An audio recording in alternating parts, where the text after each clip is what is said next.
a vu sur ce triumvirat-là, c'est qu'effectivement, le choix a été mal fait. Selon moi, c'est Ibeka même qui aurait choisi ces trois-là. Alors qu'en principe, ça ne devait pas être fait comme ça. Il devait amener toutes les forces vives, c'est-à-dire la communauté musulmane, qu'on appelle le Haut Conseil islamique, ensuite la société civile, et ensuite même l'ensemble des classes politiques, plus les familles fondatrices. Donc, réunis autour de ceci-là, en principe, il devait évoquer son choix. À mon avis, le Mali a besoin d'un véritable dialogue profond qui relise en fait tous les textes fondateurs de la République, la Constitution, la loi électorale, la charte des partis politiques, le code des collectivités,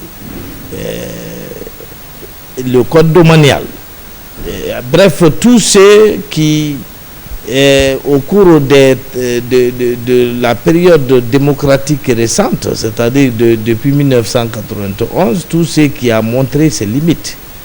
Tous ces textes ont montré leurs limites. La pratique démocratique a montré ses limites. Et il est bon que l'on revienne sur tous ces textes afin que les Maliens se réapproprient la démocratie. Je pense que pour cette sortie de crise, seule la concertation est une solution.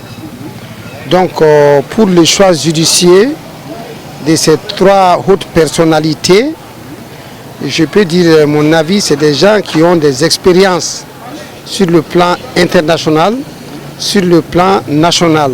Ce choix judiciaire de ces trois hautes personnalités devait être élargi à d'autres leaders qui ont marqué l'événement de ce pays, notamment le professeur Issa Ndiaye, qui a une très grande expérience en la matière.